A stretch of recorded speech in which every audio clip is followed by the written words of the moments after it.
వేసవికాలం వచ్చేసింది కదండి. ఈ వేసవికాలంలో శరీరాన్ని చలవ చేసుకోవడానికి చల్లని పానీయాలు తాగుతూ ఉంటాం, ఐస్ క్రీమ్ తింటూ ఉంటాము, కూల్ డ్రింక్స్ తాగుతూ ఉంటాం.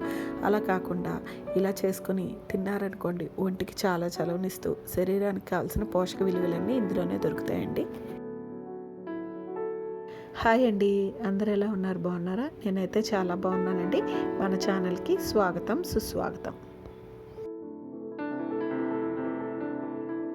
వేసవికాలంలో శరీరానికి ఎక్కువగా చలవనిస్తూ ఎండవేడిమి నుంచి కాపాడుకోవాలంటే ఎన్నో రకాల జ్యూసులు అయితే ఉన్నాయండి.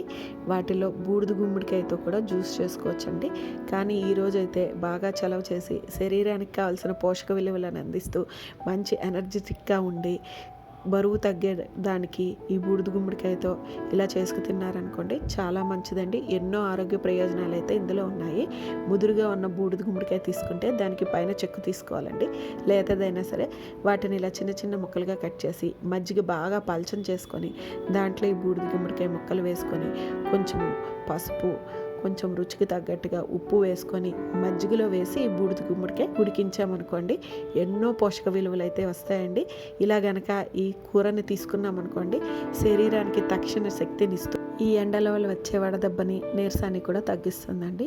దీనికి వచ్చేసి ఒక మిక్సీ జార్ తీసుకుని దాంట్లో పచ్చిమిరపకాయలు, అల్లము, మిరియాలు, ఫ్రెష్గా ఉన్న కొబ్బరి, కొంచెం సాల్ట్ వేసి బాగా గ్రైండ్ చేసి పెట్టుకోవాలండి. ఇప్పుడు బూడిద గుమ్మడికాయ ఉడికిందో లేదో చూసుకుందాం. ఇలా గ్రైండ్ చేసుకున్న దాంట్లో కొంచెం నీళ్లు పోసుకోవాలండి. పోసుకొని ఈ మిశ్రమాన్ని తీసుకెళ్ళి ఉడికించుకుంటున్న బూడిద గుమ్మడికాయ దాంట్లో వేసేసుకోవాలండి. ఇలా వేసుకుని 1-2 నిమిషాలు ఉడికిస్తేనండి కొబ్బరిలో ఉన్న పోషక విలువలు బూడిద గుమ్మడికాయ పట్టి ఈ కూర అనేది మంచి రుచిగా ఉంటుందండి. ఇది ఉడికిపోయిన తర్వాత స్టవ్ ఆఫ్ చేసి పక్కన పెట్టి ఒక కడాయి పెట్టుకుని దాంట్లో 2 స్పూన్స్ నెయ్యి వేసుకొని జీలకర్ర, ఆవాలు, మినపప్పు, ఎండుమిరపకాయ వేసి వేయించుకోవాలండి. దీంట్లోనే ఇంగు కూడా వేసుకోవాలి. ఇవి వేగిపోయిన తర్వాత కరివేపాకు కూడా వేసి పోపు వేసేసుకోవాలండి. ఇలా వేసుకుని ఈ మిశ్రమాన్ని మనం ముందరగా ఉడికించుకున్న బూడిద గుమ్మడికాయ మిశ్రమంలో వేసి కలిపేసుకోవాలండి. ఇలా కలుపుకున్న ఈ బూడిద గుమ్మడికాయ మిశ్రమాన్ని చల్లారనివ్వాలండి. ఇప్పుడు ఒక కడాయి తీసుకొని పెరుగు చిలికి పెట్టుకోవాలండి. చప్పటి పెరుగు అయితే చాలా బాగుంటుంది. ఇలా చిలికిన ఈ పెరుగుని బూడిద గుమ్మడికాయ మిశ్రమంలో వేసేసుకున్నాం అనుకోండి, అంతేనండి, బూడిద గుమ్మడికాయ మజ్జిగ చారు రెడీ అయిపోతుందండి. ఇది అన్నం, రోటీలోకి చాలా బాగుంటుంది. విడిగా సలాడ్లా కూడా తీసుకోవచ్చండి.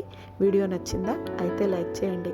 మీ ఫ్రెండ్స్ అండ్ ఫ్యామిలీ మెంబర్కి షేర్ చేయండి. సబ్స్క్రైబ్ చేసుకొని బెల్ ఐకాన్ ప్రెస్ చేశారనుకోండి, నేను పెట్టిన ప్రతి నోటిఫికేషన్ మీ వరకు వస్తుంది.